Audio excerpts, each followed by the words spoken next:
Good morning and welcome to the Mr. Maple Show. I'm Tim, that's my good friend Corbin, and y'all, we're MrMaple.com, that family mail order business we ship directly to your door. Hey, I could pass for a Mr. Maple brother. Sometimes I get asked, I'm like, I'm more of like the deranged cousin of the Maples. You know, so. But today we got some awesome trees coming at you. Not just 10, there's 20. So check out that listing and those emails coming to your inbox today. But I mean, guys, we got Peacock, Bregan, and amazing Austrian Pine right here. And this is the 10 at 10 for May 14th of 2024. So that's the similar sizes that are getting listed today at 10 a.m. Eastern Standard Time. Guys, Peacock, Bregan, an amazing Austrian Pine. Kind of reminds me of those compact witch's brims you get with, say, like sea urchin or some of those other really dense, nice ball-shaped witch's brooms on pines. Yeah, I mean, many of y'all may be familiar with Bambino. Bambino was found by the same family. Bambino is also known as Gale Bregan. This is Peacock Bregan. And this thing just makes that dense, compact shape. I love the black pines, the Austrian black pines. They're just exceptional because they really give a rich green color. They're easy for a lot of people to grow. And this one just makes that nice dense ball shape. Yeah, this one's supposed to be very hardy zones 4 through 8. This is going to be something you I would say this is going to be one you want to watch develop as it continues to grow. It's going to be a slow grower coming in at 3 to 4 foot tall in 15 years.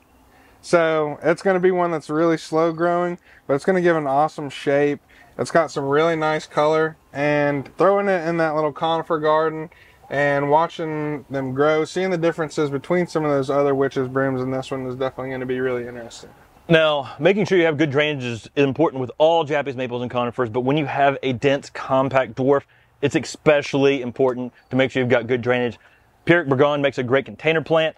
It's got a nice rounded shape, and it's a tree that just makes a statement out there in the landscape. Excellent to put out there and pair with your Japanese maples as well. A cool conifer you should definitely try out. Oh yeah, definitely, man. Next up, we've got one of Corbin's favorite trees. Oh man, this tree, Maikujaku, Aconitafolium, the dancing peacock maple. I mean, so many monikers to this specific plant, and they're all aptly named. I mean, I think dancing peacock is one of my favorite names for a tree, and the foliage, the color. Once you start to see this tree in action, you kind of understand that name. Now, we have appointments on Thursdays for our larger material, our 10 gallons and our B&B material. We have appointments. You can contact the office through MrMapleQuestions@gmail.com to shop some of our B&B stuff. We also have an open house coming up where you can shop all the B&B stuff and our 10 gallons, our 1 gallons. That's Memorial Day. You'll have to come check it out. It's going to be from 8 a.m. to 5 p.m. It's our biggest one of the year. And guys, there may be a special person at that place that you'd love to meet. So you're going to want to be here at the open house. It's going to be me.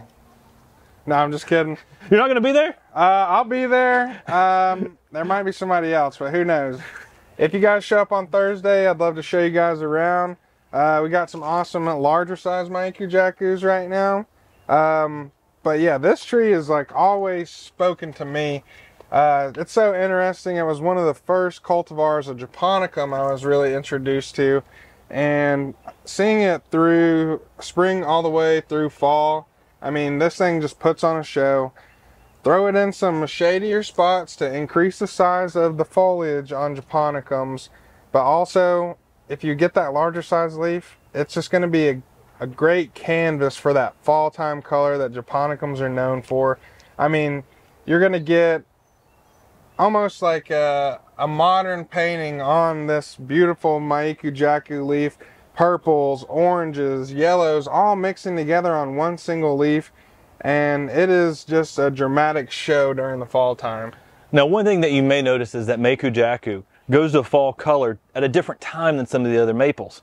And the reason being is because it's not based on the coolness of the temperature like many other trees, but it's based on the length of the day. And because of that, Maikujaku provides consistent fall color each and every year, even in slightly warmer climates when the cold temperatures may be inconsistent.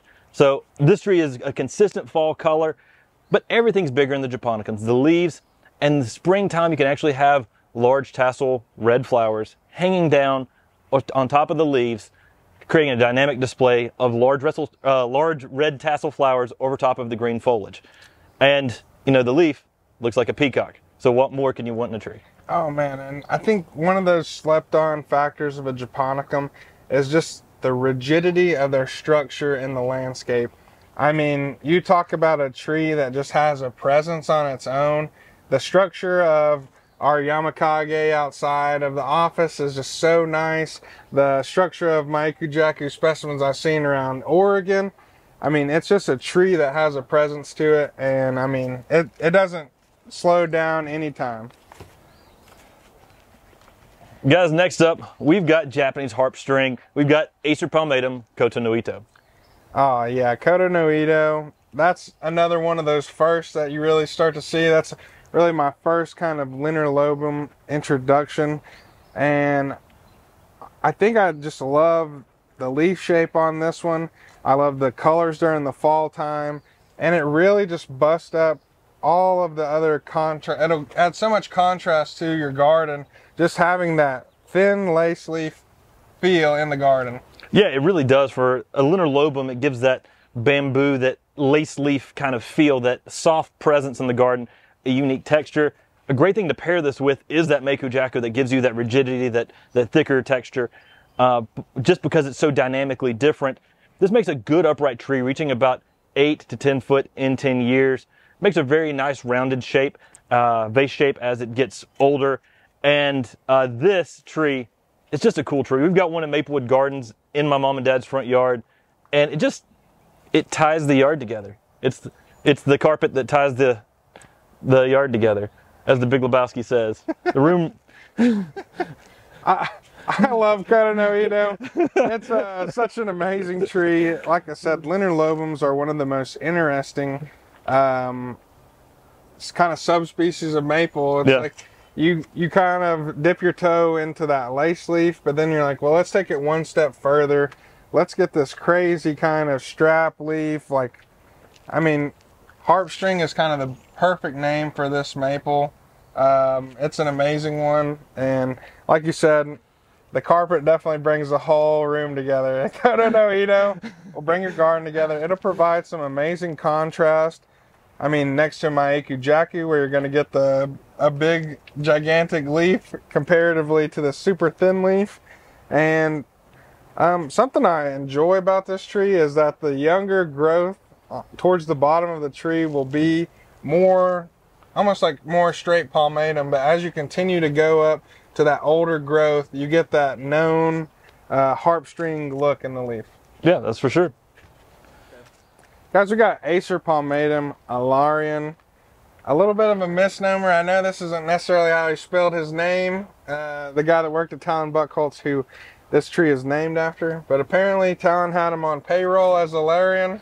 His name was Alarion. So definitely a cool tree. A nice little story that we got to hear whenever we were up in Oregon. And I mean, you talk about a wonderful variegated tree. This tree has some of the most splotches of white and pink and awesome contrast with that green all in one tree. And it's one of the best Arena Nishiki style variegated trees I've seen to date. Yeah, this is one of the trees Talon was bragging to me about on the phone, and he mailed us one in a box. And we got it out, and it was just white. And we just fell in love with it. It was one of the whitest trees I'd ever seen. And that's one of the things that's amazing about this style of variegation. The more you prune on it, the more variegation you can get. We've got a whole video on that you can go check out on how to prune a Japanese maple to promote variegation. And this one, it can be, you get some pinks in the early spring, but it's mostly white. And to me, it's one of the most shocking and dynamically variegated Japanese maples of them all.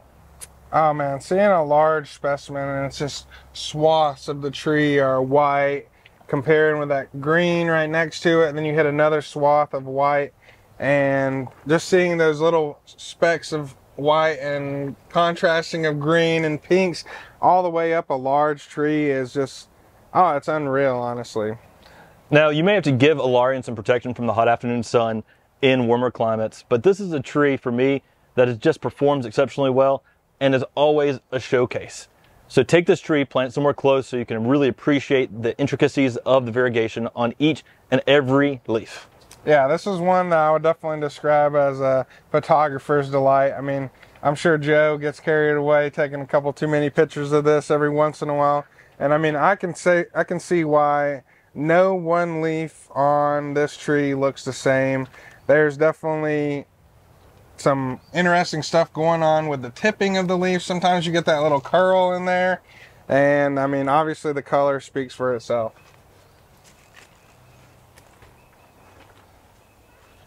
Oh, yes. Next up, we've got Acer shiroum Autumn Moon. Yeah, Autumn Moon, man. I feel like this 10 at 10 might be a little bit Buckholz inspired. We were just over there. We just had Autumn Moon. We just saw giant cotonoides, Maiku Jacus. And I mean, Autumn Moon, an awesome introduction from the man who wrote the book himself.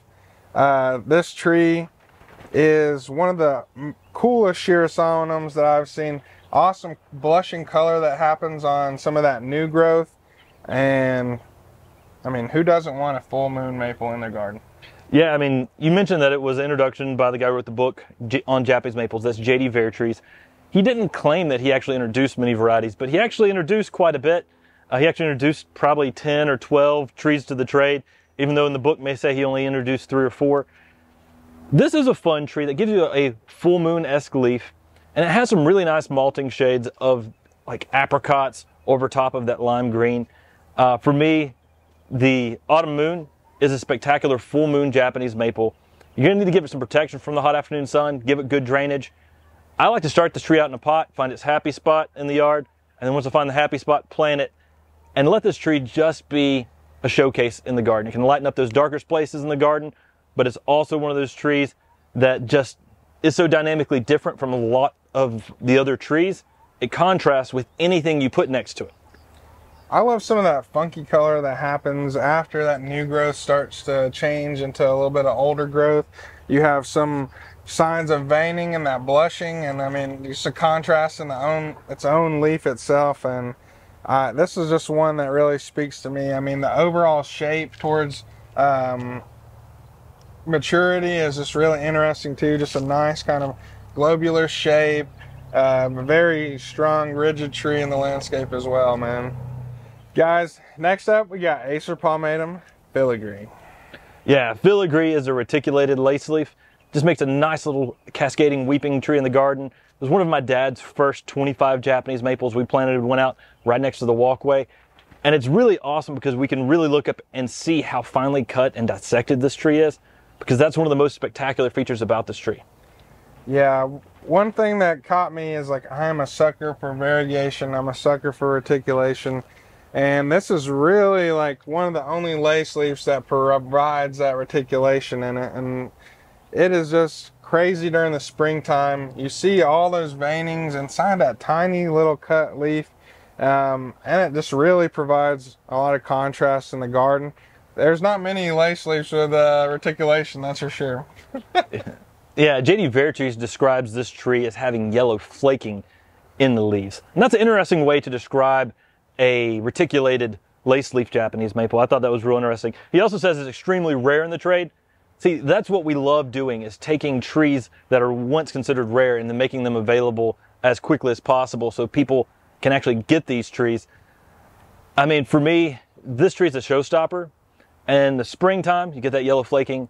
In the summer, you can still see some reticulation, but you also get just those finely cuts all across the foliage. And then the fall colors can be some really nice clear yellows with some hints of orange in there. For a tree that can do well in the shade, this tree continues to put on each and every season. Yeah, I was just thinking, throw this in front of a red tree. You're going to get that contrast of that white and green over top of that dark, deep red color. It'll really make this tree pop in the landscape. And I mean, this is definitely one you want close by so you can be checking it out every time you walk past it. Because it really just provides something that a lot of other maples don't. Yeah.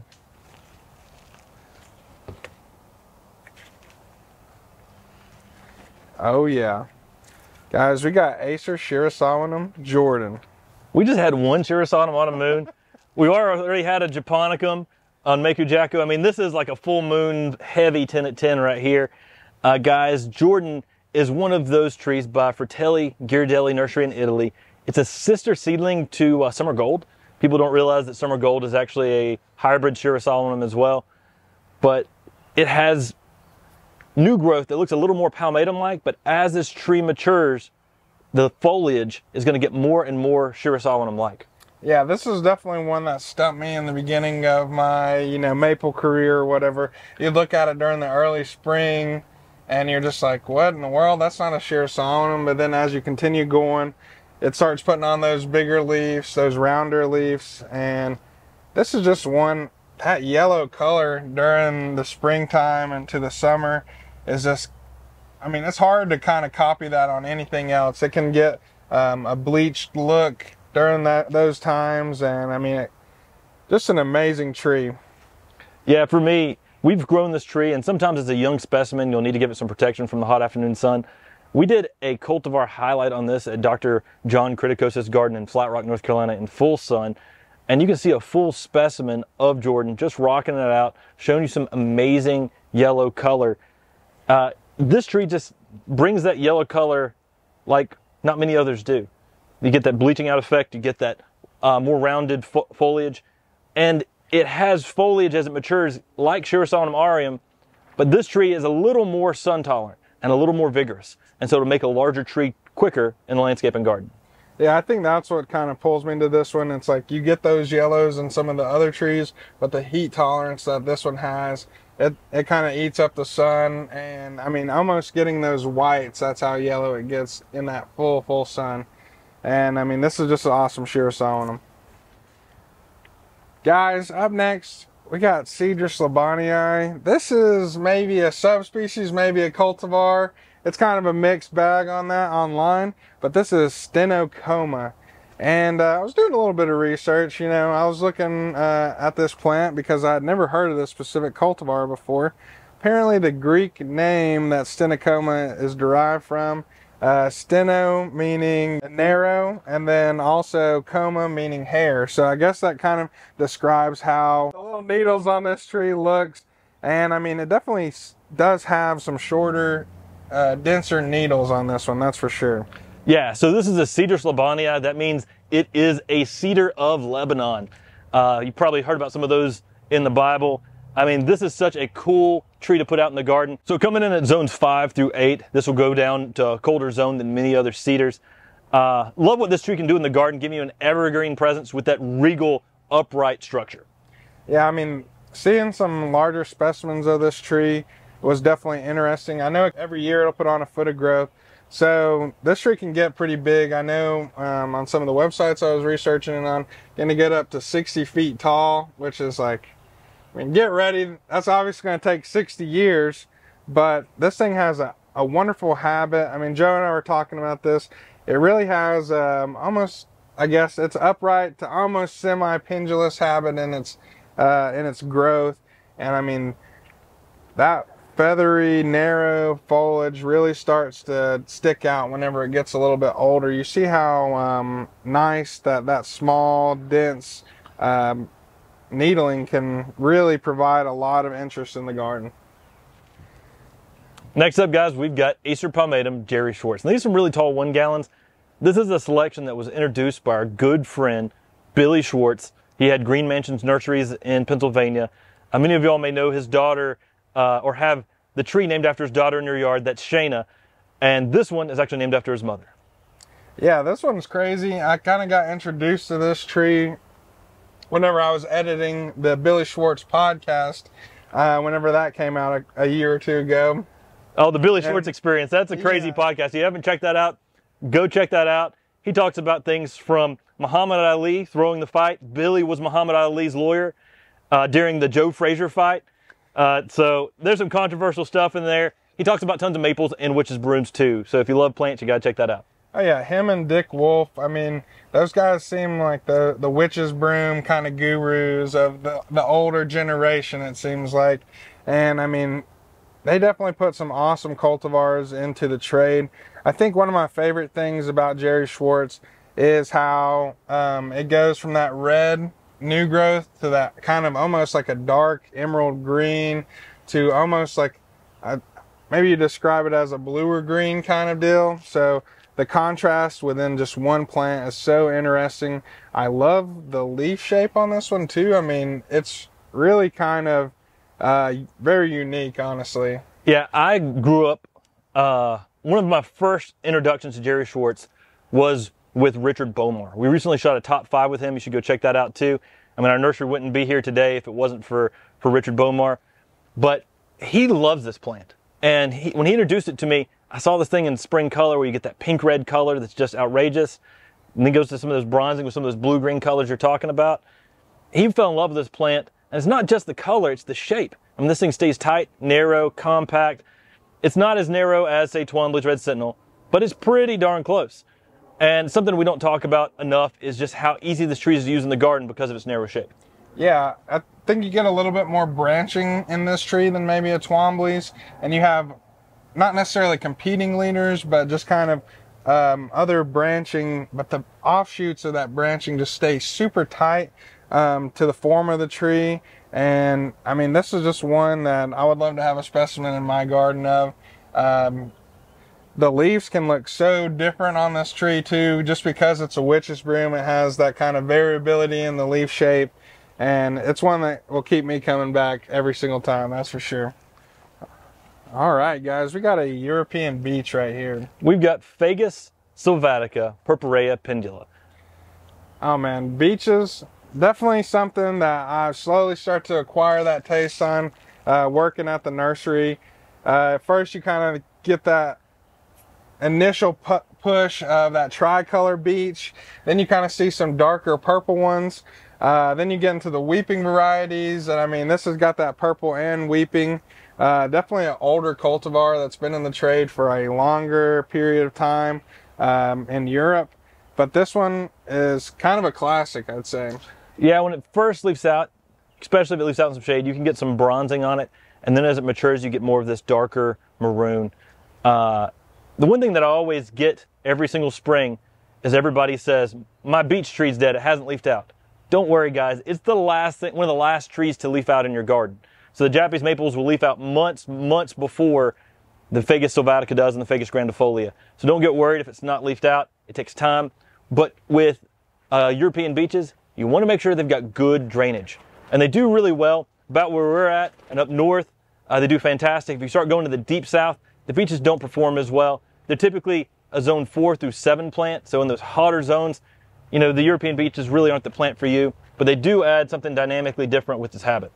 Yeah, I mean, I love the weeping varieties of these cultivars, and I mean, this one has got such a nice deep purple color. Cultivar and ornamental aspects of this tree is definitely something that's interesting with the weeping and purple variety that this one provides.